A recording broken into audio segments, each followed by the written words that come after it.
ज्या जिल्हा परिषदेच्या निवडणुका सातारा जिल्ह्यामध्ये झाल्या आणि जी वस्तुस्थिती इथं सांगायचा प्रयत्न या ठिकाणी सभापती महोदया झाला, ती वस्तुस्थिती पहिली आपण समजून घेण्याची आवश्यकता आहे। सातारा जिल्हा परिषदेची निवडणूक चालू असताना ज्या काही घडामोडी घडल्या त्या जिल्हा स्तरावर झालेल्या घडामोडी आपण सगळ्यांनी पाहिलेल्या आहेत। ज्या सदस्याचं अपहरण झालं, अशा पद्धतीचा गुन्हा दाखल झाला, तो सदस्य राष्ट्रवादीचा आहे। ज्यांनी गुन्हा दाखल केला तो त्या सदस्याचा मुलगा, तो राष्ट्रवादीचा आहे। गुन्हा कुणी दाखल केला त्याचा तपास कुणी करायचा, तो पोलिसांनी करायचा। त्याचा तपास होण्याची आवश्यकता आहे का? आता आहे। असं असताना जिल्हा परिषदेची निवडणूक चालू झाली। सकाळी 10:30 वाजता जिल्हा परिषदेच्या परिसरामध्ये निवडणूक चालू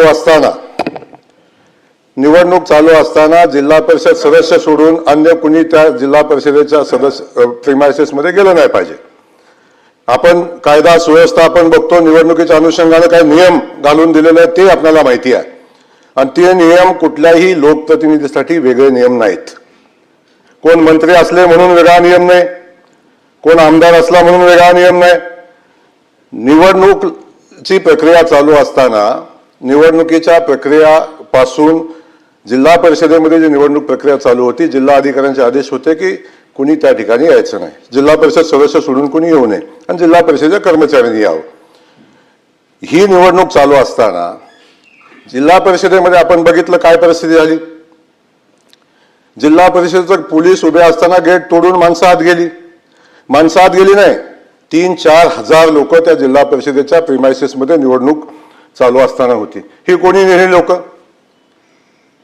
ही परिस्थिती कोणी निर्माण केली? याची माहिती सभापती महोदया घेतली पाहिजे ना। पोलिसांची जबाबदारी कायदा सुव्यवस्था राखायची आहे, पोलिसांच्यावर कारवाई केली, चुकीचं असेल तर कारवाई झाली पाहिजे, परंतु कायदा सुव्यवस्था राखायची जबाबदारी आहे कुणाची? सरकारचे। सभापती महोदया ऐकून तर घ्या, ऐकून घ्या ना, मी सांगतो ती परिस्थिती समजून घ्या। माझं म्हणणं मला मांडू द्या, बाकी तुम्ही जे निर्देश दिलेले आहेत तुम्ही सभागृहामध्ये ऐकून घेताय। माझे मुद्दा आमचे म्हणणं ऐकून घेतलं पाहिजे ना। मी एक मिनिट, मी एवढं स्पष्टीकरण आपल्याला सांगते एवढ्यासाठी की कसं झालं, मग त्याच्यात आधी कोण गेलं नंतर कोण गेलं, याच्यापेक्षा ज्या प्रकाराने आपले मतदारांना सभागृहामध्ये पोलिसांनी उचलून नेलं, अटक केली, त्याबद्दलची त्यांनी जी वस्तुस्थिती सांगितली ती तशी नाही आहे असं तुमचं म्हणणं असेल तर चौकशीत पुढे होईल। हो, मी तुमचंही खरं म्हणते ना, मी नाही म्हणत नाहीये, पण त्याचा संपूर्ण आधीचा समग्र हे याच्याशी काही संबंध नाही। नाही, त्यांनी माणसं आणली का नाही, आपण म्हणणं म्हणजे त्या मुद्द्यापुरतं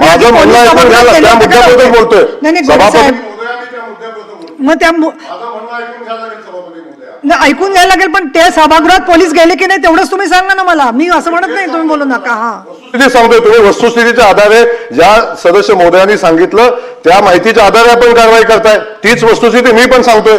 सांगा ना। माझं सभापती महोदया माझं म्हणणं हे आहे की जिल्हा परिषदेच्या निवडणुकीच्या जेव्हा चालू होती तेव्हा जिल्हा अधिकाऱ्यांचे आदेश असताना जिल्हा परिषदेच्या प्रिमायसेस मध्ये कंपाऊंड गेट उघडायला पोलिसांना दमदाटी करून गेट उघडून आत कोण गेलं याची चौकशी झाली पाहिजे। तिथं कायदा सुव्यवस्थेचा प्रश्न निर्माण का झाला याची चौकशी झाली पाहिजे, आणि ही सगळी परिस्थिती निर्माण का झाली याची चौकशी झाली पाहिजे। गुन्हा दाखल केला कुणी केला याची चौकशी झाली पाहिजे, आणि जर पोलिसांना तपास करायचा होता, जर पोलिसांनी तपास केला असता मतदानही झालं असतं। पोलिसांना तपास करून द्यायची जबाबदारी कुणाची होती? जर ज्यांच्यावर गुन्हा दाखल झाला त्याला तुम्ही प्रोटेक्शन देऊन हातात धरून तुम्ही सभागृहात घेऊन जात असाल तर सभापती महोदय हे कुठल्या कायद्यात बसतं? कोर्ट ठरवेल कोण आरोपी आहे, चुकीचा आहे, खरं आहे, खोटं आहे, हे कोर्ट ठरवेल। कोर्टाने निर्देश दिल्यानंतर त्याच्यावर कारवाई होईल, परंतु ज्यांच्यावर गुन्हा दाखल झाला ते आरोपी आहेत का नाही आपण कसं ठरवतो? आणि त्या आरोपींना प्रोटेक्शन देण्याची जबाबदारी असं कसं काय आपण घेऊ शकता? माझं सभापती महोदया माझं सांगणं आहे, आपण ज्या पद्धतीनं वस्तुस्थिती समजून न घेता, परिस्थिती समजून न घेता, आणि त्या ठिकाणी जे काय घडले अध्यक्ष सभापती महोदय, त्या ठिकाणी जे काय घडले हे न पाहता जर जिल्हा परिषदेमध्ये निवडणूक चालू असताना कायद्याचं उल्लंघन केलं कुणी, निवडणूक चालू असताना 100 मीटरच्या आत जायला नाही पाहिजे, 5 मीटरवर सभागृहाच्या जातात कसं अध्यक्ष महोदय? या सगळ्या गोष्टीची चौकशी झाली पाहिजे, याही गोष्टीची माहिती घेतली पाहिजे. आणि आपण कायदा सुव्यवस्था पाळायची जबाबदारी आहे कुणाची? आणि आपण मंत्री म्हणून काम करत असताना त्या जिल्हा परिषदेच्या परिसरामध्ये असलेल्या पोलिसांना शिवीगाळ करण्याचा अधिकार दिला कुणी? या सगळ्या परिस्थितीचा विषय सभापती महोदय समजून घेतला पाहिजे. आणि आपण ही परिस्थिती समजून न घेता, वस्तुस्थितीचा अहवाल न मागवता, फक्त इथं चर्चा झाली म्हणून एखाद्या IPS अधिकाऱ्याला सस्पेंड करणं हे नियमांना धरून सभापती महोदय नाही. आपण अशा पद्धतीचे निर्देश कसा देऊ शकतो? तुम्ही घेतलेल्या निर्णयावर मी बोलायला मला अधिकार आहे नाही माहिती नाही, पण मी आपल्याला या ठिकाणी सांगेन, त्या ठिकाणची परिस्थिती, कायदा सुव्यवस्था धोक्यात आणण्याचं काम केलं कुणी?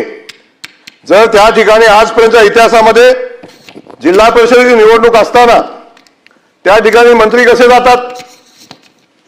का कायदा सुव्यवस्थेचा प्रश्न निर्माण होतो? 2-2, 5-5 हजार कार्यकर्ते कोण बोलवतं? याची चौकशी झाली पाहिजे.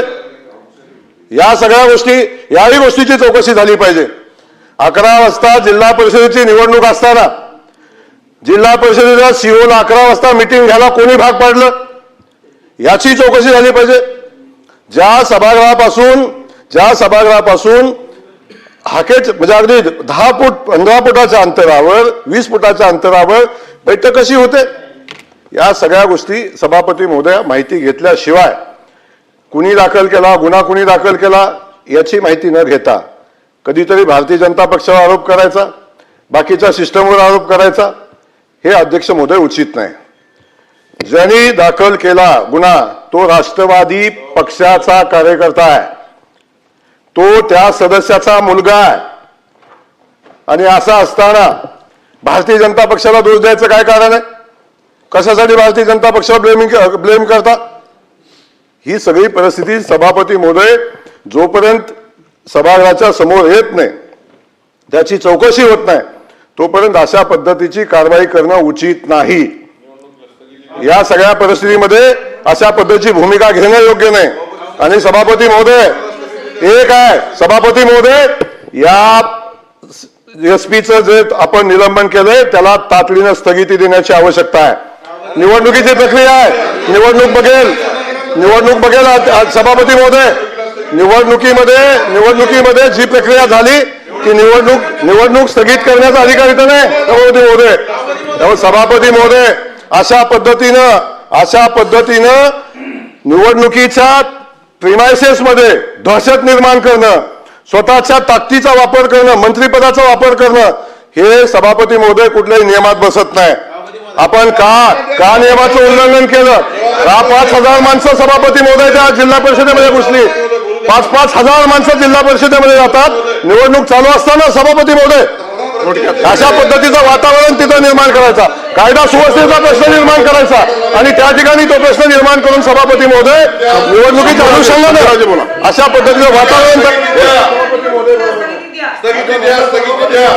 सन्माननीय सभापती महोदय, या सभागृहामध्ये सकाळी माननीय उपसभापती महोदय या आसनावरती अशा पद्धतीची कारवाई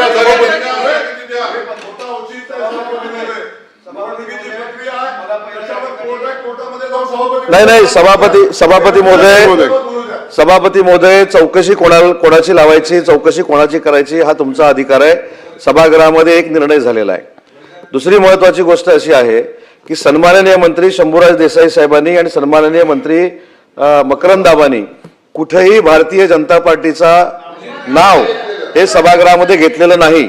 भारतीय जनता पार्टी हा आमचा मित्रपक्ष आहे, आम्ही सगळे अलायन्समध्ये काम करतोय. कुठेही भारतीय जनता पार्टीचा उल्लेख भारतीय जनता पार्टीनं हे केलं असं सभागृहामध्ये आलेलं नाही. हे चुकीचं रेकॉर्डवर राहू नये. सन्माननीय मंत्री महोदयांनी एवढंच सांगितलं, पोलिसांच्या बद्दल सांगितलं. मला वाटतं सभापती महोदय एक सेकंड फक्त सांगतो, चौकशी कोणाच्या मार्फत करायची निर्णय झालेला आहे, त्याची अंमलबजावणी सरकार करेल, परंतु चुकीचं रेकॉर्डवर राहू नये. भारतीय जनता पार्टीचा उल्लेख कुठच्याही सन्माननीय सदस्यांनी केलेलं नाही. आणि दुसरा याच्यातला महत्वाचा मुद्दा असा आहे, जर आम्ही भारतरत्न डॉक्टर बाबासाहेब आंबेडकरांची घटना पाळतो किंवा सांभाळतो किंवा त्याची अंमलबजावणी करतो, तर त्याच्यातला अजून एक महत्वाचा मुद्दा आहे की 2 सदस्यांना जे निवडणुकीपासून मतदानापासून वंचित ठेवलं त्याचं काय, आणि त्याचा निर्णय झालेला आहे. आणि म्हणून भारतीय जनता पार्टीचा कुठचाही उल्लेख या सभागृहामध्ये झालेला नाही, हे मला आवर्जून या ठिकाणी सांगायचं आहे. मला वाटतं आपण जरा बसा ना, आपण मंत्री महोदयांना सांगितलं बोलायला, त्याच्यानंतर आपण त्यांना देतो. आता मी बोलतोय. या आज जे विशेष बैठक बोलवली होती त्या अन्वये नियम 97 अन्वये चर्चा होणं अपेक्षित होतं. तथापि जी काही काल परवा घटना घडल्या त्याचं प्रतिबिंब नाही तर आपण मी आपल्यालाच बोलायला दिलं होतं, परंतु आपण माननीय उद्योग मंत्री महोदयांकडे हात केला आणि म्हणून आपण त्यांना बोलायला दिलं. मी आपल्यालाच बोलायला दिलं होतं. आपण जरा बसा मंत्री महोदय, आपण बसा. मी आपला प्रकार आपल्या संदर्भामध्ये मी सगळं ऐकलेलं आहे. मी ऐकलं आपलं सगळं. 2 मिनिटात संपवा. मला फक्त आपल्याला हात जोडून सभापती